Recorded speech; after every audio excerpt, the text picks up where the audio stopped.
Do you work in the animal health industry or veterinary profession? Have you ever wondered how people began their careers and how they got to where they are today? Hi everyone, I'm Stacy Purcell, the founder and CEO of The Vet Recruiter, the leading executive search and recruiting firm for the animal health industry and veterinary profession. I was the first recruiter to specialize in the animal health industry and veterinary profession in the United States and built the first search firm to serve this unique niche.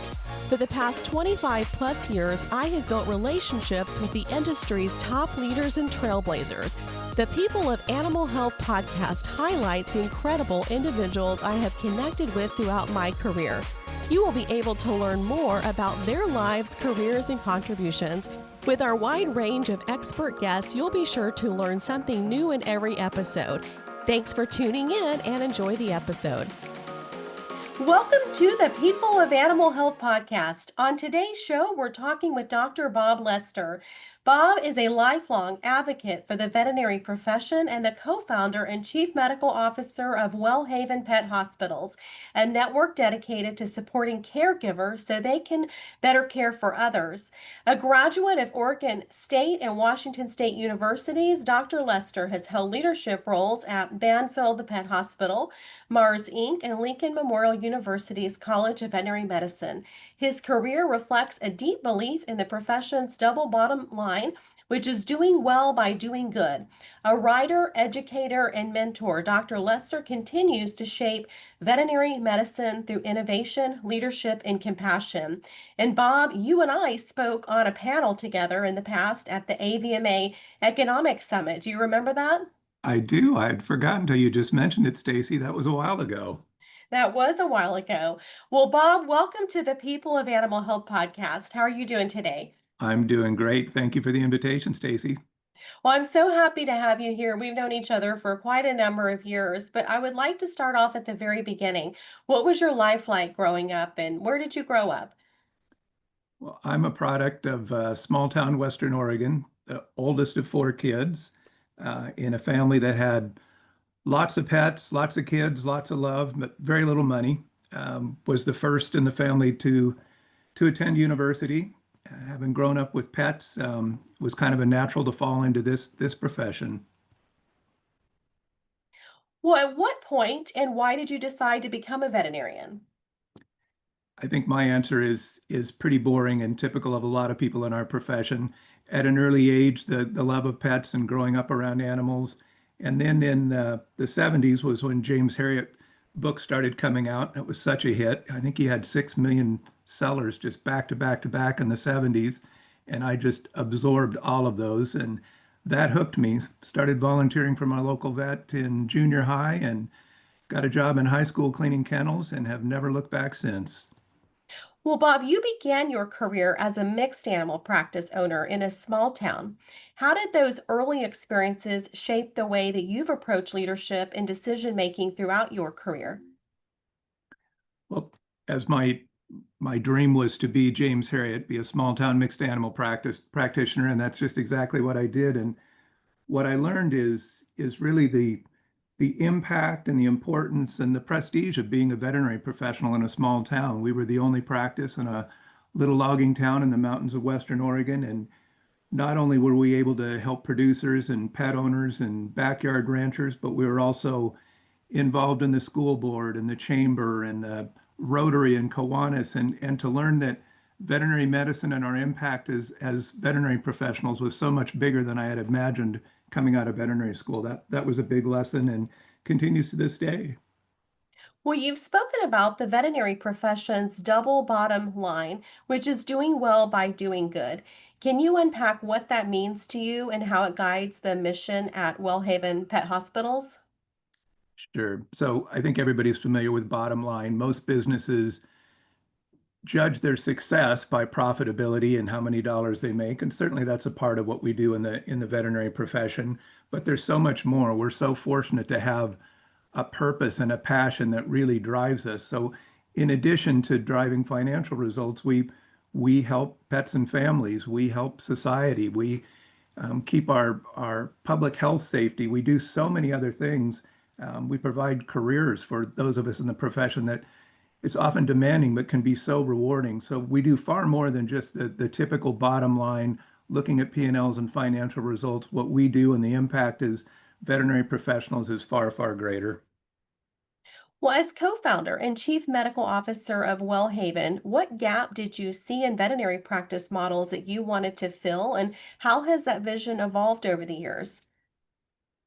I think it starts with our name, a well haven, a safe place. We recognize that we have a wonderful profession and a great future ahead of us. However, historically, we focused, I think as veterinary professionals, we're self-effacing, we're humble, we look to take care of everybody else's needs ahead of ourselves. And that's wonderful, that's noble.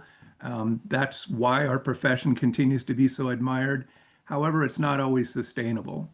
So shifting the focus from pets and clients first to our people, our veterinarians, our vet techs, our staff first was really the genesis of the name and the whole foundation of our practice.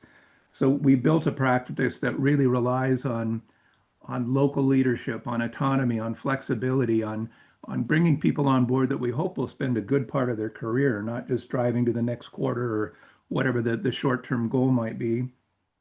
So we try to remind ourselves every day that first and foremost comes people, our people. If our people are happy, then second comes pets. Well, they'll do the right thing for pets.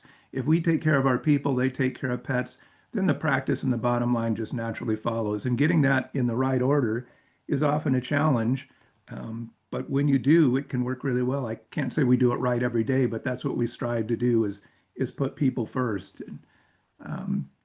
Evidence of that, we recently did an ENPS, a Net Promoter Score around our employees. And when you look at NPS scores, it's an interesting scale from, I think, negative 100 to a positive 100. When you look at some of the most admired employers out there, the Costcos and Nikes and Cleveland Clinics and Disney's, they typically score in the 10, 20s, 30s. Those are considered really excellent. We scored a 75. So hopefully that's validation that the foundation on which we built our practice and what we continue to do is really about our people, and we really are building a well haven. That's certainly our intent. Well, congratulations on that. And all of that makes so much sense. And at Lincoln Memorial University's College of Veterinary Medicine, Bob, you helped pioneer a community based clinical education model. What inspired that approach, and what do you think it taught future veterinarians beyond clinical skills? I think, well, first of all, the last place I ever thought my career would wind up would be back in academia. When I got out of vet school, I was so eager to leave the ivy-covered halls behind and go out in the real world. And after 25 years or so out in the real world with the opportunity to build a new vet school from the ground up as an employer and having spent time in the profession, one of my observations was a real need for professional skills and a real need for more um, hands-on training, hands-on experience that results in the confidence that new grads really need and are striving for. And when you look at other healthcare education models in dentistry and human medicine and nursing, this idea of community-based, spending a good part of their curriculum out in real-world vetted practices, not just any practice, but trained and approved practices, would get students so many more repetitions, see so many more cases, see so much more real world. Traditional veterinary teaching, referral teaching hospitals are great places, but for the two-thirds, three-fourths of us that wind up in primary care isn't necessarily emphasized in most referral teaching hospitals. It is a referral teaching hospital. They see amazing things. I mean, that's where I was educated. That's where most of us were. Nothing but good things to say. However, as a student, you often find yourself in your clinical year standing behind an intern who's standing behind a resident who's standing behind a professor that's doing something that you're unlikely to be doing in a primary care setting. So the idea of a community-based program to give students more repetitions, more experience, more hands-on was really appealing. And I think the best of both worlds, kind of a hybrid approach, which we attempted to take at LMU and others have since, is really a good way to go. Yeah, I think having that real world experience is so beneficial.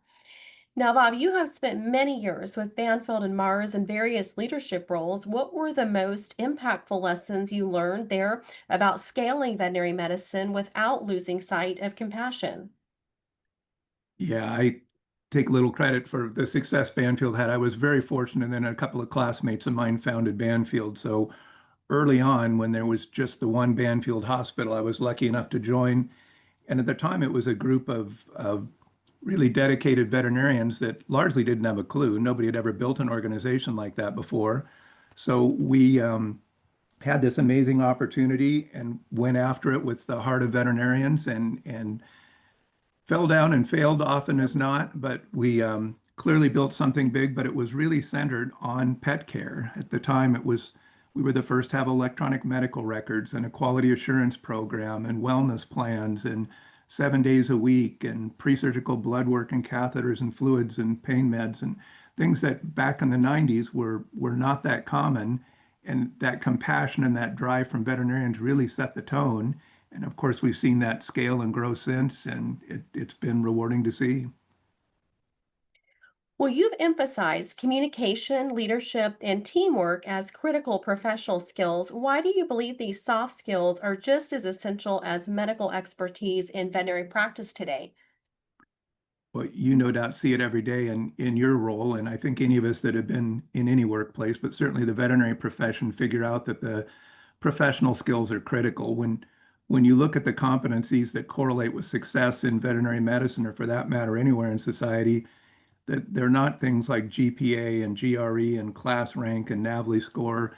The competencies that correlate with success have a lot more to do with communication and leadership and teamwork and self-awareness. And some of those things are innate, but a lot of those things can be assisted and trained. And it's been gratifying at LMU and most veterinary schools now. There's been a real focus on not just clinical skills, but also professional skills that helps turn people out as they enter the profession that much more confident and competent to go out and do great things and help grow the profession. Yeah, it's that training is so needed. Those soft skills and the communication skills. You've described the human-animal bond as central to your professional purpose. How do you see that bond evolving both in practice and in the broader cultural context? Well, the human animal bond is really the fuel that's driven our whole profession. You think back historically, what, 120 plus years ago, veterinarians were around largely because of the needs for transportation. We took care of horses. As the internal combustion engine went out, we kind of phased into protein and taking care of farms and producers.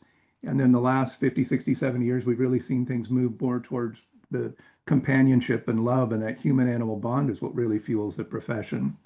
Um, Marty Becker's probably said it more often and better than anybody. In our career, we've seen pets move from the barnyard to the backyard to the back porch to the living room to the bedroom to the bed to under the covers and now right out the front door and the seat on the plane next to you and the restaurant next to you and the stroller out in your neighborhood has pets in it. Pets have really become part of the family. I And just got back from New York Vet. So I was in New York for a few days over the weekend, and I saw a lady in Manhattan in her stroller with her dog was in the stroller. it shames me to say, as a small town country boy that grew up with big dogs, I married into a Yorkie family. And again, it pains me, but we have a stroller that those Yorkies go around the neighborhood in. I've yet to Yes, push it, but my family does. it's definitely common now. Well, your award-winning column, Creative Disruption, challenges conventional thinking in veterinary business.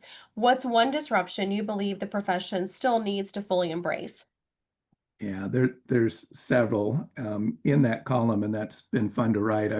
I've tried to be collegial and solution oriented, but to challenge some of the status quo. And when you think of the things that need to change, we could talk about AI, we could talk about telemedicine, we could talk about so many different things. But probably the one thing that continues to come back to me is team-based care. As a profession, we certainly took strides during COVID. By necessity, we were so overwhelmed that we finally had to start delegating, and we've seen some of that stick.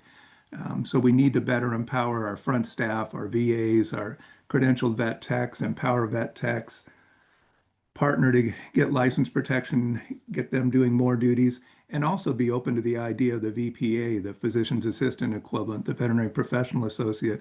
there's so much more we can do in a team-based setting. Other healthcare professions have figured this out decades ago, and we're finally getting it, but we're slow to the party. And arguably, the biggest issue our profession faces is access to care. And there are tens of millions of pets out there that need our care. And again, AI, telemed, team care, there's new models. There's so many things that can help open up the doors to get more pets in the door, to help more pets that deserve that care. But team-based care is got to be one of the cores. Well, you have served on numerous boards and councils dedicated to advancing the veterinary profession. What motivates your ongoing commitment to mentorship and service in veterinary medicine? Well, I kind of look at life as occurring in seasons. The early seasons of the veterinary professional's career is largely about just getting the medicine down and gaining some confidence and taking what you learned in school and applying it. And then as you mature, you start to get into the business, or you can get into the business side, ultimately into the leadership side. And as seasons move on, as you get into later seasons in your profession, or at least this has been the case for me, the opportunity to give back is there. So giving back through committees and VMAs and state boards and shelters and whatever it might be, the profession has done so much for us. And it's so unique in that our profession, we don't look at one another as competitors. You can be sitting down and having a cup of coffee or a beer with the practice down the road, or a big group practice that you compete head to head with in a state or a community. But we don't look at one another as competitors. We're more than happy to share best practices, to share what's working and what's not working. And we're such a small profession that if we are willing to raise our hand and volunteer and try to give back, you can make such a big difference. That I recall I think it was Ron DeHaven, when he was the president at AVMA, used to say there are more attorneys in the District of Columbia than there are veterinarians in the entire United States. So we're a tiny profession, and you can have an enormous impact by just raising your hand and volunteering to give back. That's what I love about it. Hey everyone, we are interrupting the episode briefly to talk to you about today's sponsor. This episode is brought to you by the Vet Recruiter. The Vet Recruiter is the go-to executive search and recruitment firm in the animal health industry and veterinary profession, dedicated to connecting exceptional employers with high caliber candidates. With a deep understanding of the animal health industry and veterinary profession and a vast pool of talented candidates, we make the hiring process seamless and efficient for the animal health and veterinary employers who have critical hiring needs. If you are an employer in search of top talent, or you work in the animal health industry, or are a veterinarian ready to take the next step in your career, look no further than the Vet Recruiter. The Vet Recruiter has placed many of the industry's top leaders, from CEOs to COOs to chief veterinary officers to VPs of marketing and sales and heads of R&D and chief scientific officers. We have built sales forces for many leading animal health companies and have placed more veterinarians in clinical practice than any other search firm in the U.S. Ready to take the next step? Visit thevetrecruiter.com today. That's thevetrecruiter.com. And now let's get back into the episode. Well, Bob, with such an accomplished career, how do you stay grounded? And what role does your family and your two rescue Yorkies play in keeping that sense of balance and joy alive? Well, it's a challenge, as it is for everyone. As a boomer, I grew up and lived most of my life with the idea that careers first and everything else follows. To be grounded, that particularly the last decade or so, I've tried to switch that family comes first, and then that's followed by your professional activities. For me, I I can only keep so many balls in the air and be at all successful, and that's been family and career. So I've let, by choice, that's not complaining. I've let a lot of hobbies, golf and gardening and fishing and other things, temporarily fall by the way. I'll pick them up during a different season. But for now, keeping family first, keeping career first, and family does keep you grounded.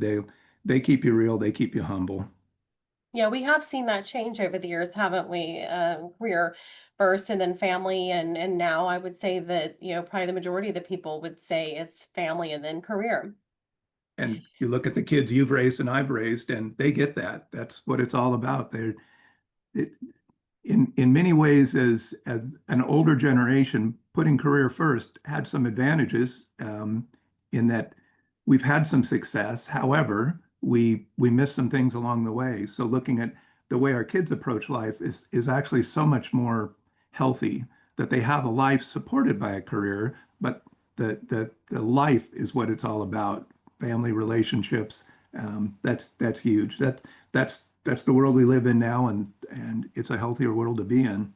And I think COVID helped change that too for Yeah. people. Yeah.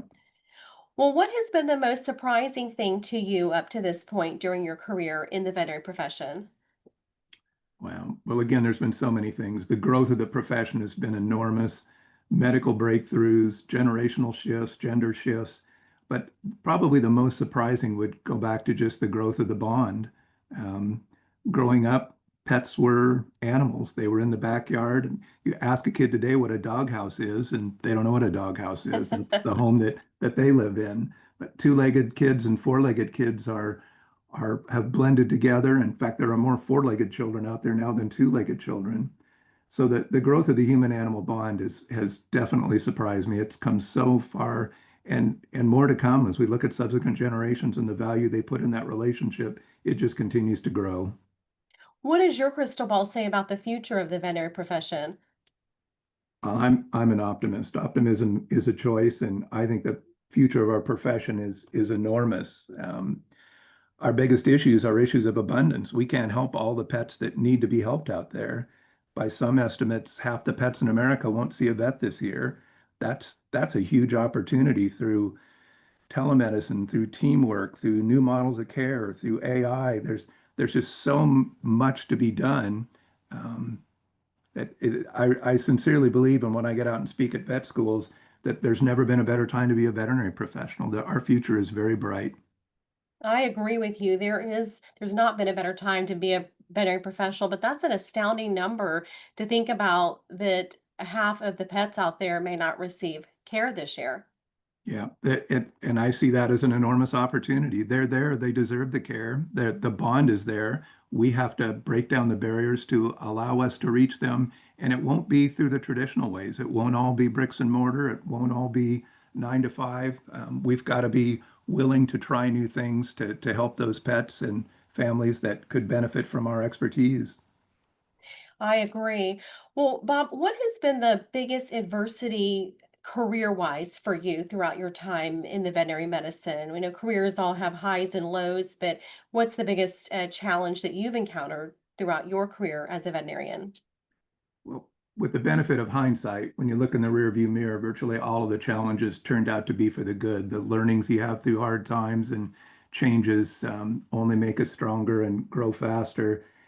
As I was thinking about this question, Stacy, a number of individual little things popped up, but the overall theme as I reflect, has been every career change I've made, how difficult that's been, but in retrospect was the right thing. When I left my small town, James Harriet, what my whole upbringing was aimed for, leaving that to go do Banfield was scary, frightening.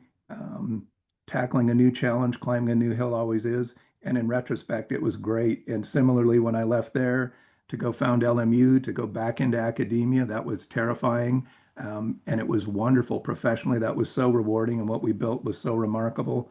And then to leave that behind with the opportunity to launch WellHaven Pet Hospitals again was challenging, but was definitely the right thing to do. And as we all learn with time, we have to get comfortable being uncomfortable. If we're going to grow, we have to be stretching ourselves and trying new things. And at each of those changes, as difficult as they were, as challenging as they were all in the right direction, That's been a common theme that guests have said on this podcast is to get comfortable being uncomfortable. And I believe that's where the growth happens. without a doubt. What are some of the daily habits that you believe have allowed you to achieve success along the way? Well, again, I'm probably boring. I don't meditate. I don't go to the gym. I don't do yoga. I don't do a lot of those things. I am an early riser. I get up early. I go for my walk. I try to get my 10,000 steps in a day.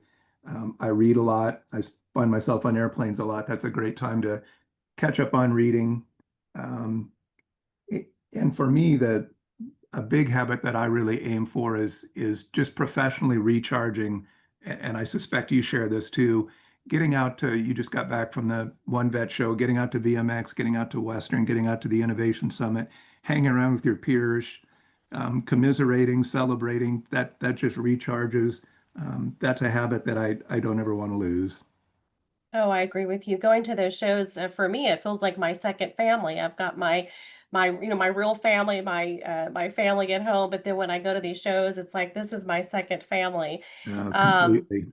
you mentioned that you enjoy reading a lot. Do you have a key book that you've read that's really helped you along the way? Well, there's been a number.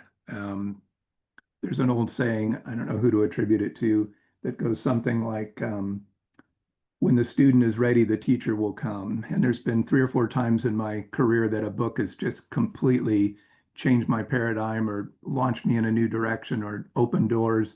And four come to mind. And early in my career, Covey and the Seven Habits was foundational. The E-Myth, back when I owned my practice, was a real eye-opener. The Jim Collins books, as we were building Banfield, Built to Last and Good to Great. And then recently, in the last 5 or 10 years, Patrick Lencioni's The Five Dysfunctions of a Team has been another good one. So there's been a handful over the years, but those four rise to the top. Well, what advice would you give the younger version of yourself?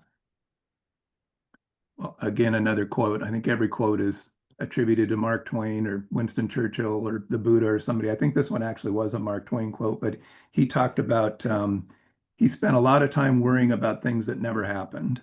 And I certainly do that. Lay awake nights and worry about different things here or there. And if my advice would be to worry less and really enjoy the journey, that 90% of the things you worry about are just never going to happen. So don't waste the acid on worrying about them. That is great advice. And then what message or principle do you wish you could teach everyone listening to our podcast today? it it would be an abundance mindset. There's so much good going on, and I think that's difficult for veterinarians in particular, but the scientific bent type folks. We're taught to be skeptical, to be skeptics, to look at the downside, to challenge everything, to say yeah, but. Um, and that's good in a medical case. You want to be challenging things. You want to be skeptical. You don't want to do any harm. However, as you get outside the medical domain, instead of yeah buts, we need to be looking about new things and some what ifs and how could we do things different. Again, there's so much good going on in this profession. I think we need to be open to change, be looking at how we can do things differently. It's a really good time to innovate in the veterinary profession.